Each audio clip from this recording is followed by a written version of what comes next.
Hello, Yvonne. We're going to take a look at your first film, offer some additional specific feedback on what I'm observing.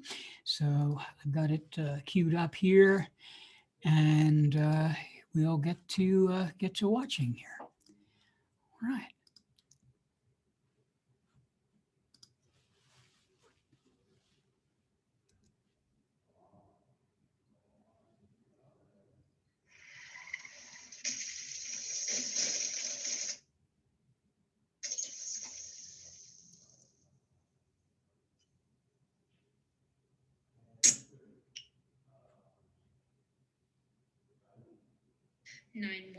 What's your emergency? Okay, well, we'll just start right there. I mean, we've seen the piece, so you know what, I'm going to kind of work and look at it and kind of stop a little bit right there. I think we could have maybe placed your title, and this is nitpicky, but this is really all about just details, how we can improve. Having started your piece right here after that the car had hit.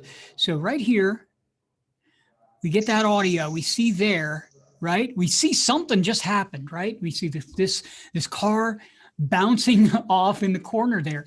Then your title comes up, car versus house. I think that would give it context. We just see car versus house first. It's sort of like, huh? What's that mean?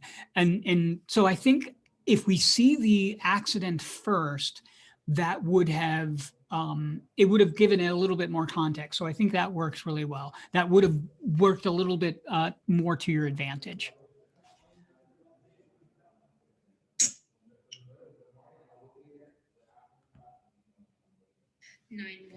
What's your emergency? Hi, someone just crashed into my house. I'm at 123 Main Street. They're still in my front yard. Please hurry. Yeah, so it was a brief mention about running your audio through a brief filter. There are plenty of filters in iMovie and other sort of even open source free video editors that you could run it through that will simulate a sort of a phone call thing. I think the guy, the caller could be pure voice, but the person, the 911 caller, the 911 operator might be the tinny voice. So I think that would enhance it as well.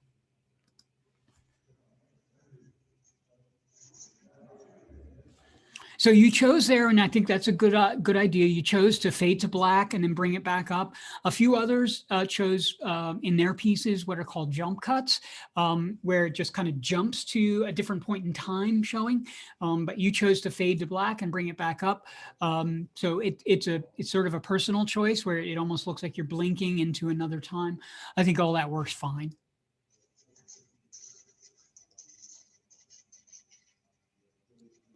Kind of bizarre how he runs away there.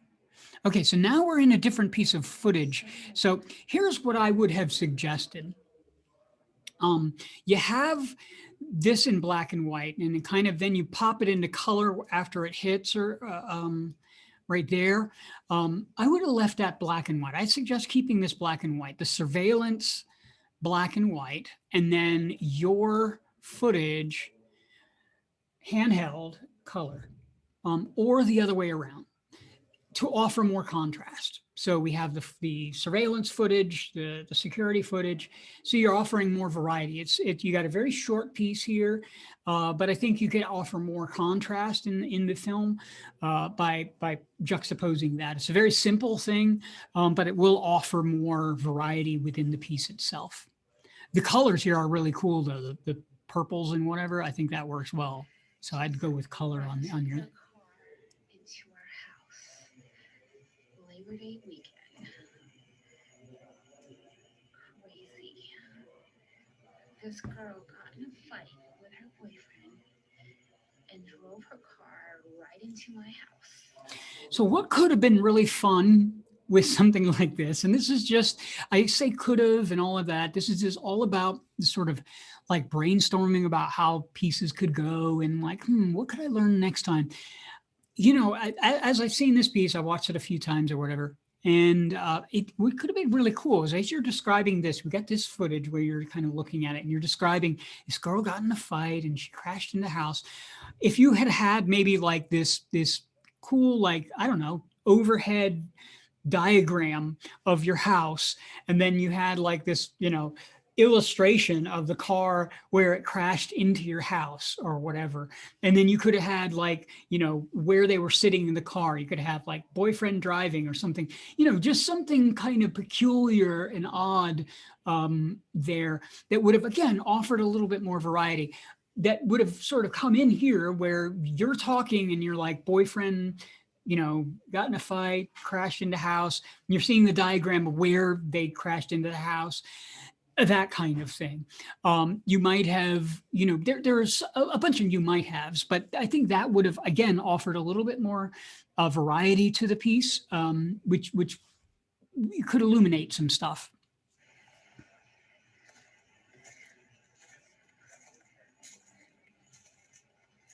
I mean, I was in the garage, which I turned into an office. And then when you're talking about that, right there, you could have cut away to the garage, inside the garage, right? And you could have had, like a reenactment, just having you sitting there like this. And, even though it's not real, but a reenactment where you just shake the camera or something like that, and where you look over, just again, a little bit more variety. And you could have it, reenactment below, just kind of a quirky, I don't know, fun sort of almost, kind of mocking thing. But again, it would offer more variety to your piece. Maybe not adding any more time to it. It would still maybe be 2 minutes, maybe adding another couple of seconds, getting into 2 minutes and 30 seconds or something like that. But I think it would then add a little bit more variety to it. Because when you mention we turn the garage into an office, and then cutting into the office, and then, seeing something like that. Writing a blog. In the middle of writing a blog. And this is what happened. She drove down from that street. Came right down there. So here's where, again, that diagram would have been cool. Like you have the doot, doot, doot, doot, doot, kind of going into the house, just almost like a crime scene sort of illustration drawing or whatever that you're, just putting up there and showing. Again, it doesn't have to be, massively detailed, but it offers more to see.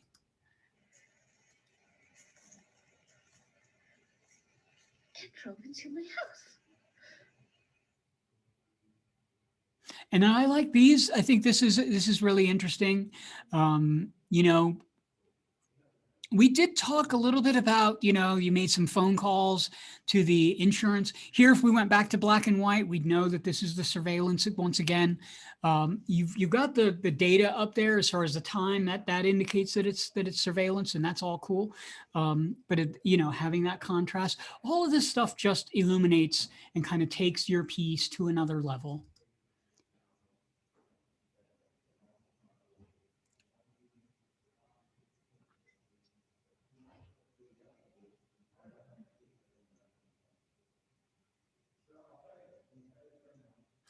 So again, the way you work with text like that.